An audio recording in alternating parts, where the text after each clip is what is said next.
Welcome back to Libertas. This is Tonino Abana with Attorney Tanya Lingat, and our discussion is about tourism.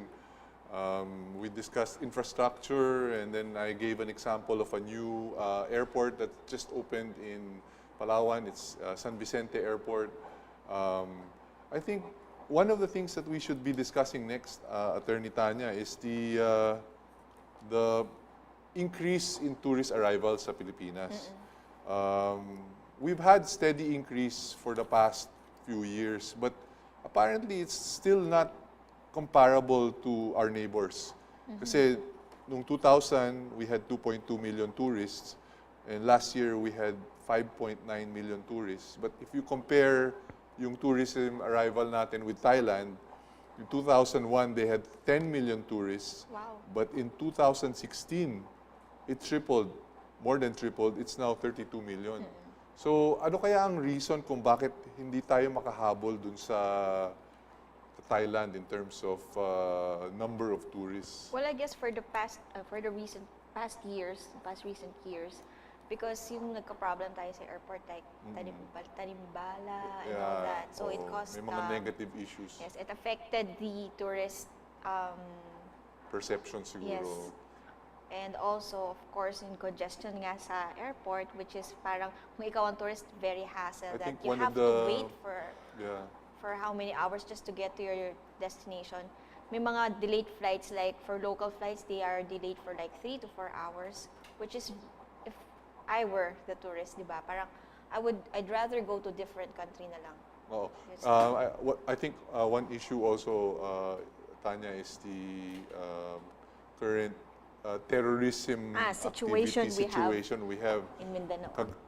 Like in Mindanao, we had this issue in Marawi, and a lot of the foreign governments actually issued travel advisory. So yung effect nun to us is really quite big, di ba? Yes.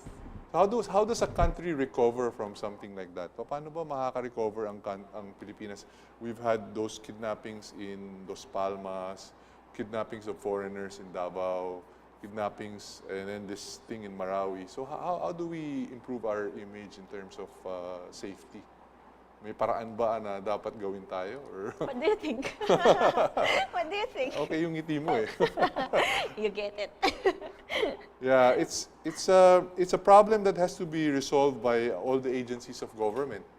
And hindi lang Department of Tourism, pati yung AFP, di ba? At saka yung PNP, yung intelligence community should really be involved in just putting it together. Well, we have a text Oh, may text. Okay. from Noni. How about ferry or land accommodation? The cheap and nearest, ano to? Accommodation and nearest to go? So, Palawan to San Vicente. Okay. Yeah, ship. Siguro ang ibig sabihin niya. Ship. Yeah, that's correct. You can actually take a van from Puerto Princesa to San Vicente. It takes about 3 hours and a half. Mga air-conditioned naman ng vans doon. And then you can actually take it directly from the Puerto Princesa Airport. By the way, the Puerto Princesa Airport is also new. The terminal building is also new. Very nice, very beautiful. Wala pang ship, wala pang travel by ship. It would be ideal if they had like a catamaran that will move you from San Vicente to El Nido and back, kasi those are major destinations. So, yeah, and then maybe the other thing that we should be pointing out is at least yung contribution ng tourism in our economy has been steadily increasing. So, from 2011, we had like 6.8% of our GDP was from tourism. Ngayon, umangat na sa 8.6%. But again, it's still very low compared to Thailand. Yes. Thailand's tourism contribution in the economy is 19%.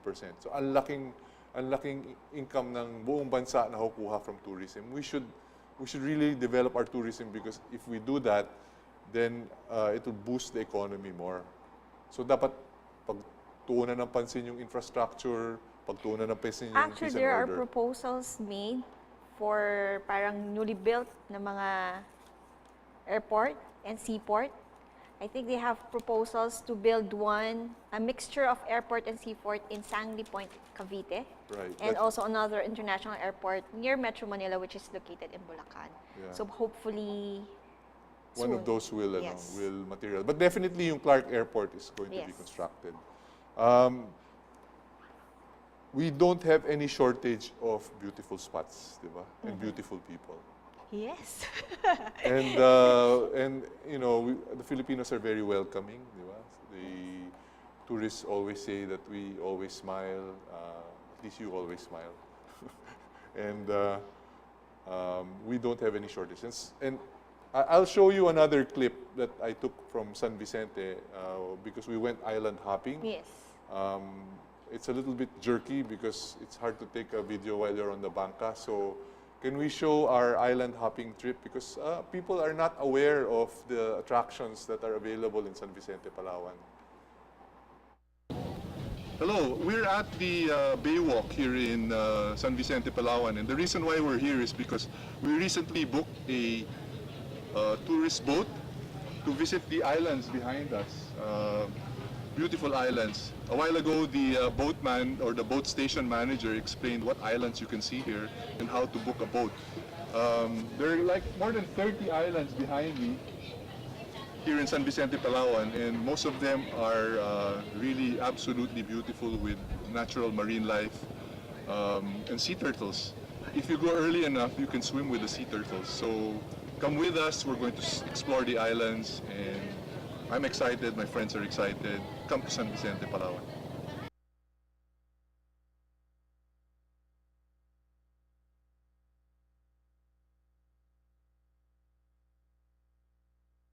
There's a channel in between that you go through, and at low tide you can actually walk from one part to the other. Oh, that's one of our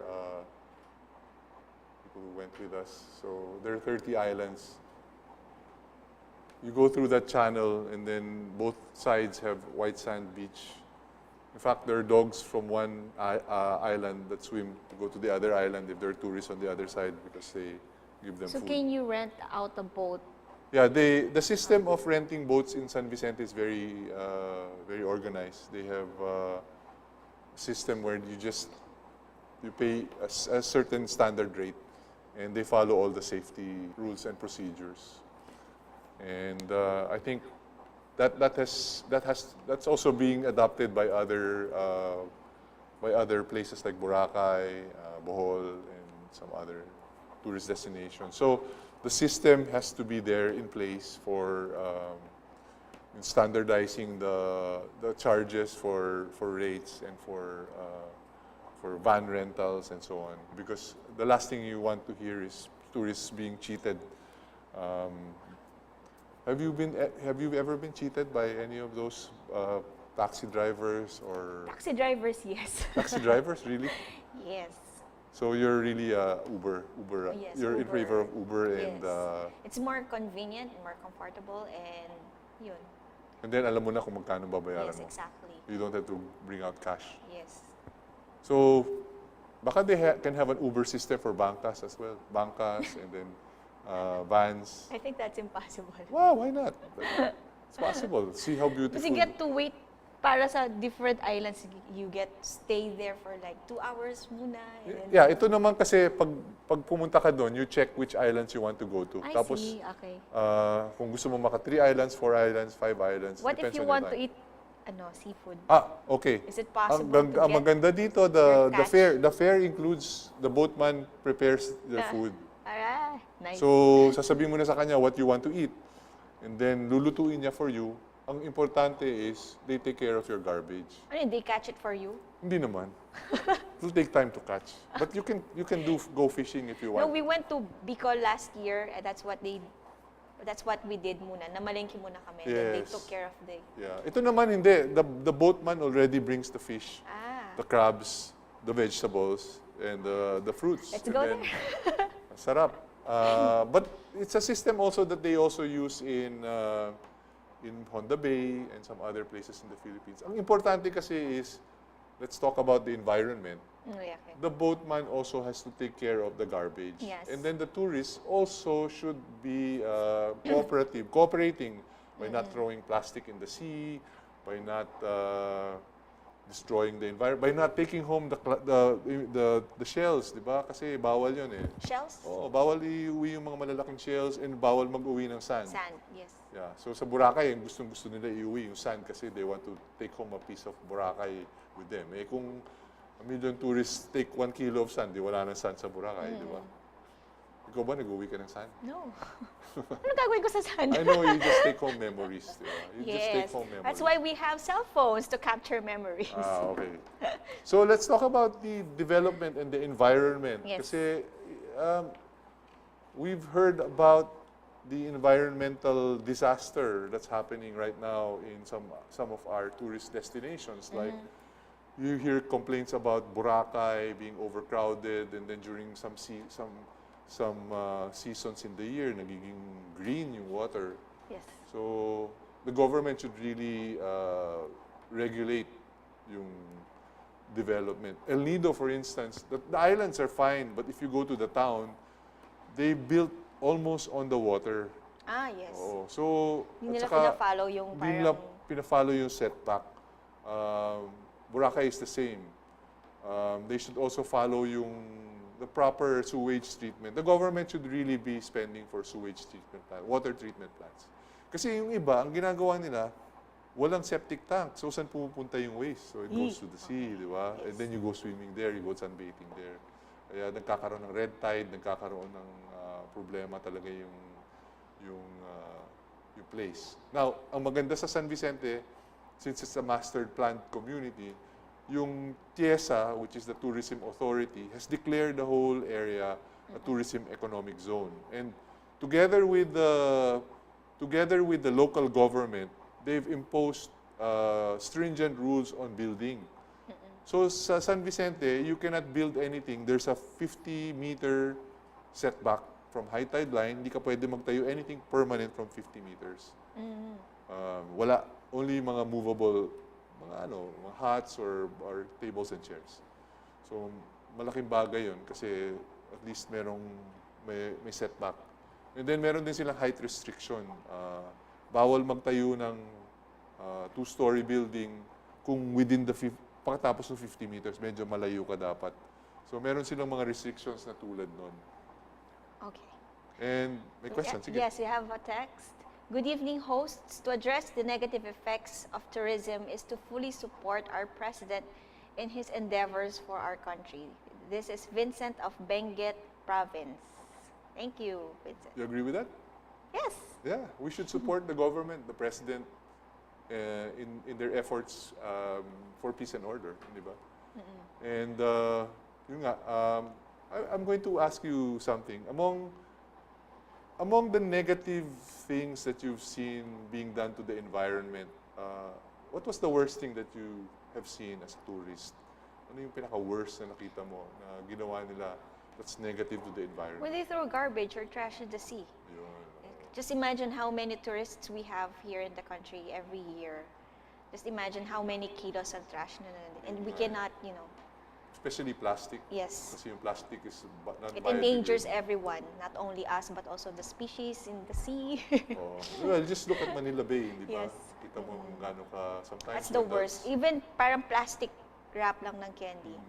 When they So sa pile Mabalacat ba, are they going to convert to non-plastic? Kasi Quezon City, some other cities, Marikina. I'll propose that to the Okay. mayor.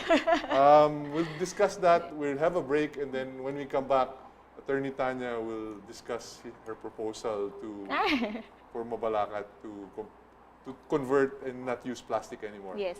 This is Tonino and Tanya. This is Libertas. We'll be back. Don't go away.